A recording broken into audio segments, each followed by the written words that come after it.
now the president wants Congress to get behind it as well. Let's keep our eyes on the chamber right now. We're told the president right behind those doors, waiting to be announced by the House Sergeant of Arms, Paul Irving. Just moments ago, of course, here comes the Sergeant at Arms now.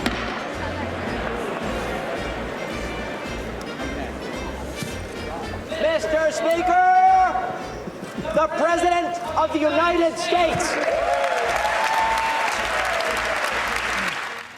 My fellow Americans, we fearfully worry and debate, especially during election year, whether the actions or inactions of a particular candidate or party are going to destroy the United States. Well, the answer to that debate is yes. Yes, they are.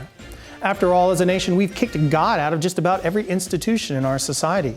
Our leaders, no matter what party, just do not seek the counsel and wisdom of God. The greatest ruler of Israel, King David, warned his citizens that when they rebelled against the words of God and despised the counsel of the Most High, He brought down their heart, and there was none to help. For as long as we as a nation ignore the eternal wisdom of God and try to go it alone, based on one, our own very limited understanding of the universe, and two, because we're working off a broken moral compass, we most definitely as a nation are doomed to failure. Bleak? Yes, but not hopeless, if only we as a nation repent and turn back to God. Does the Bible contain any prophecies concerning the United States that will help Americans make an informed decision during an election? Here are 4 biblical references where it is believed the United States can be found in end-time Bible prophecy. Is the United States in Bible prophecy? Number 1, a nation tall and smooth of skin, Isaiah 18.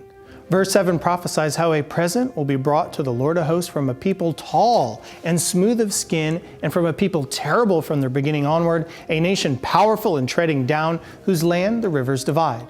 Now, when it comes to describing the United States, the reference to a powerful nation divided by great rivers such as the Mississippi River fits the bill.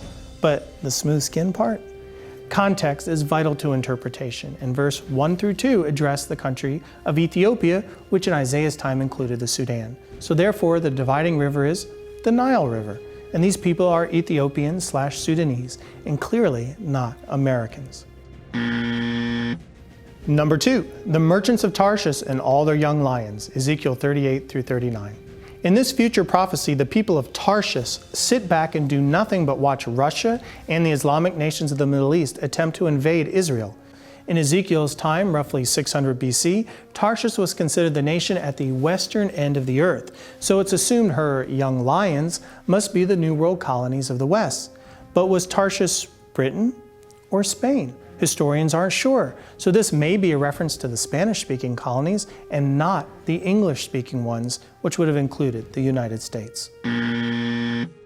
Number 3, a great eagle, Revelation 12. Revelation 12 tells a story of a dragon who is cast down to the earth, and he persecutes the woman who gave birth to the male child.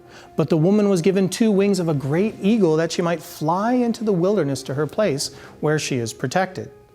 Some have interpreted this passage to mean that in the future, the dragon, Satan, will persecute the woman, Israel, who gave birth to the male child, Jesus, and a great eagle, the symbol of America, will rescue the Jews from the Antichrist with something like a massive airlift. Well, everything up to the eagle is interpreted correctly, but God in Deuteronomy 32 describes Israel's deliverance from Egyptian slavery as, "How I bore you on eagle's wings and brought you to myself."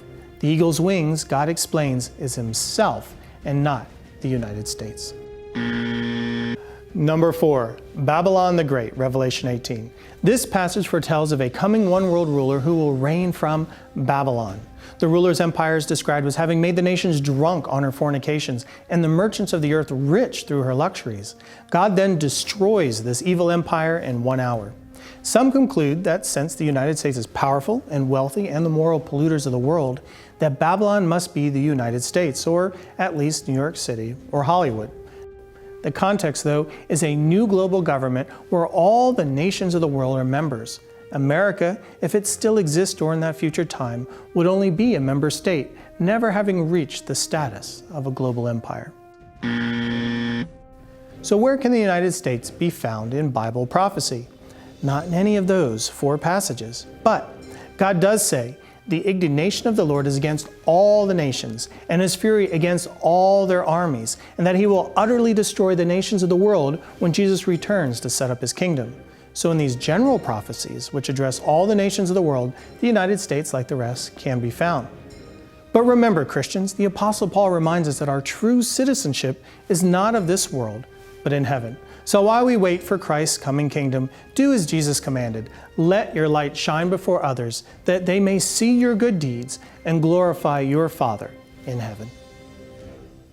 To get more answers for the end times, subscribe to this channel and please visit us at christinprophecy.org.